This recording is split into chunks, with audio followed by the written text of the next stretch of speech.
السلام علیکم ناظرین، میں ہوں ضیاء الرحمن اور آپ دیکھ رہے ہیں ہمارا یوٹیوب چینل قصص الانبیاء۔ ناظرین، کیا آپ جانتے ہیں کہ شام کا خطہ قیامت کی بڑی علامات کا مرکز ہوگا؟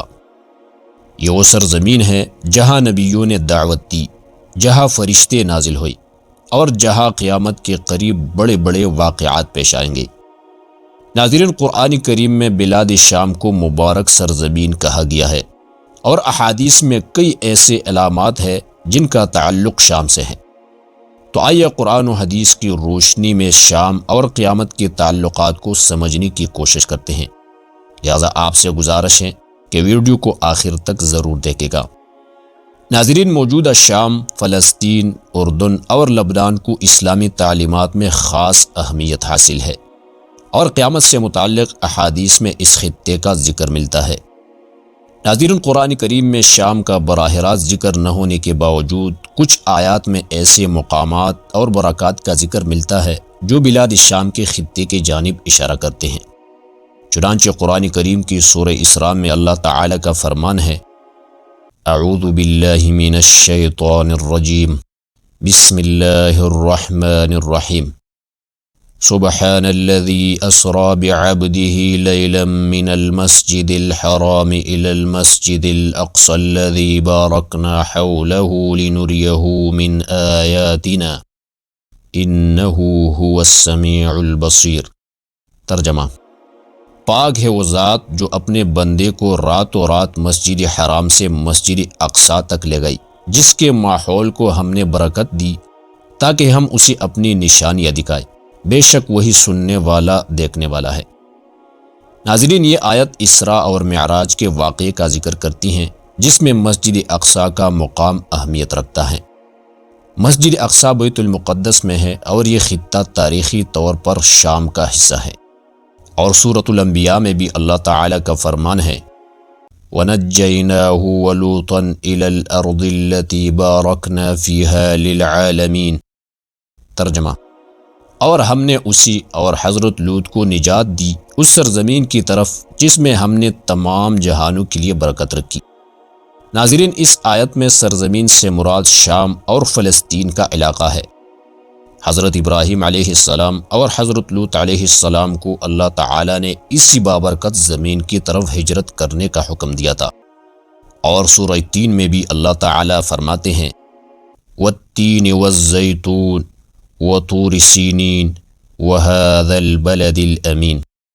ترجمہ: قسم ہے انجیر اور زیتون کی اور طور سینا کی اور اس امن والے شہر یعنی مکہ کی۔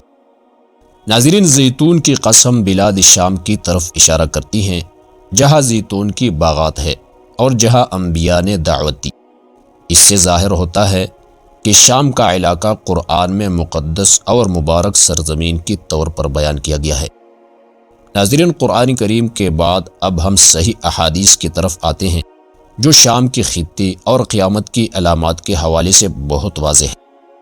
چنانچہ حضرت ابو ہریرہ رضی اللہ عنہ سے روایت ہے کہ رسول اللہ صلی اللہ علیہ وسلم نے فرمایا: عن قریب فتنے ہوں گے، اس میں بیٹھنے والا کھڑے ہونے والے سے بہتر ہوگا، اور کھڑا ہونے والا چلنے والے سے بہتر ہوگا، اور چلنے والا دوڑنے والے سے بہتر ہوگا۔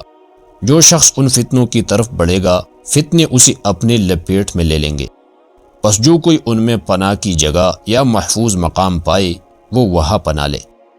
ناظرین، اس حدیث میں فتنوں کے زمانے میں شام کی طرف اشارہ کیا گیا ہے جہاں قیامت سے قبل بڑے فتنے ظاہر ہوں گے۔ اور مسند احمد میں روایت ہے، حضرت سلمہ بن نفیل رضی اللہ عنہ روایت کرتے ہیں کہ میں رسول اللہ صلی اللہ علیہ وسلم کے پاس بیٹھا تھا کہ ایک شخص نے کہا: یا رسول اللہ، لوگ ذلیل ہو گئے ہیں، تعداد کم ہو گئی ہے اور جانور بھوکے ہیں، آپ اللہ تعالی سے دعا کریں۔ رسول اللہ صلی اللہ علیہ وسلم نے دعا کی، پھر لوگوں کی طرف متوجہ ہو کر فرمایا: بے شک اللہ تبارک و تعالی نے تمہاری مدد 3000 فرشتوں سے کی ہے جو چتکبرے گھوڑوں پر سوار ہے، ان کے ساتھ ان کا سامان ہے تاکہ وہ تمہارے ساتھ قتال کرے۔ اور یہی وہ بات ہے جو اللہ تعالی نے اپنی کتاب میں فرمائی۔ ہاں، اگر تم صبر کرو اور تقوی اختیار کرو اور وہ تم پر فوراً حملہ آور ہو تو تمہارا رب تمہاری مدد 5000 نشان زدہ فرشتوں سے کرے گا۔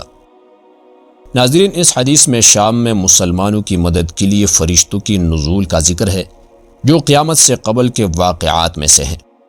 ابو داؤد شریف میں ایک روایت ہے، حضرت عبداللہ ابن حوالہ رضی اللہ عنہ روایت کرتے ہیں کہ رسول اللہ صلی اللہ علیہ وسلم نے فرمایا، تم مختلف لشکروں میں تقسیم ہو جاؤ گے، ایک لشکر شام میں ہوگا، ایک عراق میں اور ایک یمن میں۔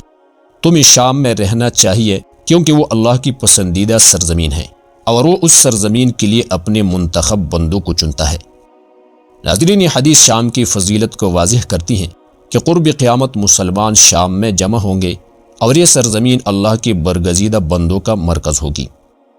اسی طرح مسند احمد میں بھی ایک روایت ہے، حضرت معاذ بن جبل رضی اللہ عنہ روایت کرتے ہیں کہ رسول اللہ صلی اللہ علیہ وسلم نے فرمایا، قیامت کے قریب عظیم جنگ کے دن مسلمانوں کا مرکز دمشق کے علاقے میں ہوگا اور وہی فتنے ختم ہوں گے۔ ناظرین، یہ حدیث بڑی جنگ کی طرف اشارہ کرتی ہیں جو قیامت سے پہلے ہوگی اور اس میں شام مسلمانوں کی پناہ گاہ بنے گا۔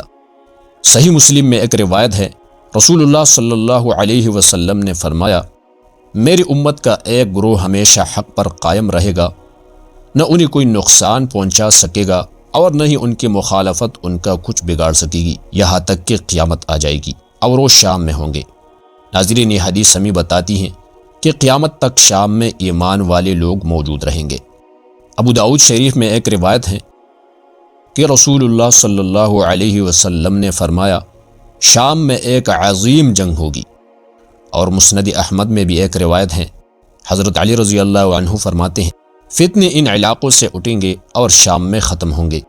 اور ترمذی شریف میں ایک روایت ہے، حضرت ابو درداء رضی اللہ عنہ روایت کرتے ہیں کہ رسول اللہ صلی اللہ علیہ وسلم نے فرمایا، عظیم جنگ کے دن مسلمانوں کا خیمہ دمشق کے علاقے غوطہ میں ہوگا۔ ناظرین، غوطہ شام کا ایک معروف علاقہ ہے جہاں قرب قیامت بڑی جنگ ہوگی۔ یہ حدیث مسلمانوں کی آخری پناہ گاہ کے طور پر شام کی اہمیت کو ظاہر کرتی ہے۔ مسلم شریف میں ایک روایت ہے کہ رسول اللہ صلی اللہ علیہ وسلم نے فرمایا، قیامت اس وقت تک قائم نہیں ہوگی جب تک کہ رومی دابق یا اعماق کے علاقے میں نہ اترے، پھر مدینہ سے ایک لشکر ان کے مقابلے کے لیے نکلے گا اور اللہ انہیں شکست دے گا۔ ناظرین، دابق شام کا علاقہ ہے اور اس حدیث سے پتہ چلتا ہے کہ شام قرب قیامت میں ہونے والی بڑی جنگوں کا مرکز ہوگا۔ مسلم شریف میں ایک روایت ہے، حضرت نواس بن سمعان رضی اللہ عنہ روایت کرتے ہیں کہ رسول اللہ صلی اللہ علیہ وسلم نے فرمایا، عیسیٰ ابن مریم دمشق کے مشرق میں سفید منارہ کے قریب نازل ہوں گے اور دجال کو لد کے دروازے پر قتل کریں گے۔ ناظرین، یہ حدیث واضح کرتی ہیں کہ شام دجال کے خلاف جنگ کا مرکز ہوگا اور حضرت عیسیٰ علیہ السلام کا نزول اسی خطے میں ہوگا۔ اور مسند احمد میں ایک روایت ہے کہ رسول اللہ صلی اللہ علیہ وسلم نے فرمایا، دجال مشرق کی سرزمین سے نکلے گا اور شام میں ایلیا تک پہنچے گا۔ ناظرین، دجال کا خاتمہ شام میں ہوگا جہاں حضرت عیسیٰ علیہ السلام اسے قتل کریں گے۔ اور ابن ماجہ میں ایک روایت ہے کہ رسول اللہ صلی اللہ علیہ وسلم نے فرمایا، امام مہدی بیت المقدس میں ہوں گے اور زمین میں عدل قائم کریں گے۔ ناظرین، امید کرتے ہیں کہ ہماری یہ ویڈیو آپ کو پسند آئی ہوگی۔ اگر ویڈیو پسند آئی ہیں تو ویڈیو کو لائک، شیئر اور کمنٹ میں اپنے رائے کا اظہار ضرور کیجیے گا۔ اور اگر آپ اس قسم کی مزید ویڈیوز دیکھنا پسند کرتے ہیں تو ہمارے چینل قصص الانبیاء کو سبسکرائب کریں۔